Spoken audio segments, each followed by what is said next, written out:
Hey everyone, and welcome to this explainer. Look, if you're dealing with the Mpumalanga economic regulator, get ready to breathe a massive sigh of relief. Today, we're mastering their portal registration. Think of this portal as your digital savior. It's specifically designed to just completely wipe out the headaches of bureaucratic paperwork and long queues.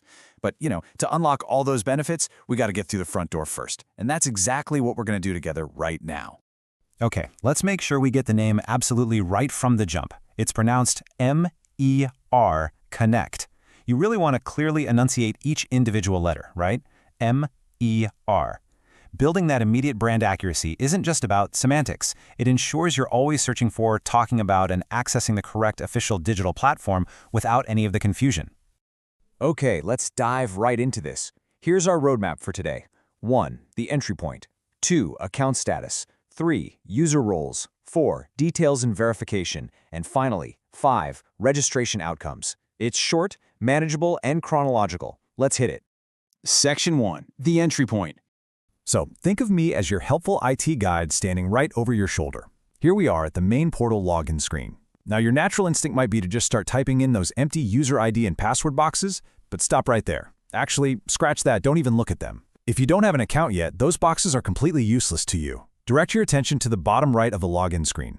You'll see a button sitting right down there that simply says Register. Clicking that link is your absolutely critical first action. It's literally the only way to kick off the whole onboarding process. Section 2. Account status. Okay, so this phase is a vital sorting mechanism. It's where the system figures out if you're a total stranger or if you're already hanging out in the database.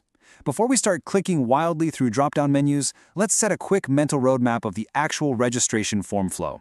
You're going to perform 4 major actions. First, you check your existing account status. Second, you choose your specific user role. Third, you enter your details. And fourth, you verify everything via OTP, a one-time PIN. Keeping these 4 steps in mind is going to make the upcoming screens feel incredibly intuitive. So, addressing step 1 of that flow, the system brings you to this screen. It asks a very straightforward question. Do you have an existing account with MER? It provides a super simple drop-down menu where you just got to select either yes or no. This is absolutely crucial because it dictates the data the system pulls. Basically, if you've ever dealt with them before, say yes. If you are brand new to the Mpumalanga economic regulator, say no. Easy peasy. Section 3. User roles. Right, once the system knows if you're in the database, it needs to know exactly what your professional capacity is. The platform categorizes users into 3 distinct buckets. You'll need to identify as either a sole proprietor, a company manager, or a consultant. You definitely want to know which of these 3 titles applies to you before you even start the application, just so you can breeze right through this step. And this brilliantly illustrates exactly what it looks like on the platform. When you actually pull up the portal, you'll see the Register As dropdown. Open it up and boom, there are your 3 options perfectly listed out. You just click the one that matches your professional profile, and the system instantly tailors the whole next set of questions specifically for your role. Talk about a time saver. Section 4. Details and verification. All right, this is the heavy lifting part of the process, the form filling stage.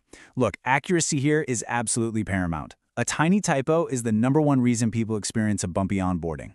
Looking at the consultant form as our example, it's clean, it's modern, and most importantly, it highlights exactly what is required. Notice those little red asterisks next to first name, last name, mobile number, email address, and SAID number? Those red stars mean the field is mandatory. You literally cannot leave them blank. Ensure your ID number matches your official documents perfectly and triple-check those contact details. I really can't stress that enough. Now, I want to deliberately slow down the pacing right here. So, the crucial point is understanding the verification mechanism. If you look at how a blank form transforms once you fill it out, you'll see something super important. Once you enter your mobile number and email address, you don't just move on. No way. You must click the Send OTP button for both of them. The system's going to text a code to your phone and email a code to your inbox. You have to type those 6-digit codes into the boxes and hit Verify for each. This dual OTP verification is an absolute necessity for security, and you simply cannot proceed without completing both. It's like a digital double-check. Okay, once you're verified, you are essentially at the finish line for this page. But wait, don't just blindly click Register yet. At the very bottom of the form, there are 2 checkboxes. You've got to click to accept the terms and conditions, and you must click to accept the POPI declarations. That's the Protection of Personal Information Act. Only after those 2 boxes are checked off should you finally hit that dark blue Register button at the bottom. The whole shebang comes together right there. Section 5. Registration Outcomes. So, you've hit the button, the portal is thinking. Now, what's really interesting about this step is the two potential pathways you might encounter here. In the first scenario, we have the ideal outcome, a message confirming that login credentials have been sent to your registered email address, complete with a button to click to log in. Success! But you might also encounter the other screen, a big red box stating registration failed. Please contact MER. I really want to destigmatize this right now. If you see this red box, seriously, do not panic. It doesn't mean you're banned or anything. It usually just means there's a slight mismatch in the existing database, maybe a changed phone number or a weird spelling error in their legacy files. It simply means you need to reach out to the MER support team so they can manually link your profile. It's a security feature, guys, not a punishment. And with that, we've covered the entire entry and registration process. From finding the right button, to pronouncing MER Connect correctly, to navigating those dual OTPs, and handling the final outcome screens. You now have the exact map to navigate this portal confidently and securely. The paperwork headaches? Yeah, they are a thing of the past for sure. So, my final question to you is, now that you have the keys to MER Connect, what exactly are you going to do with all that time you're about to save? Thanks for joining me on this explainer, and I'll catch you next time as we continue to break down complex systems into simple steps.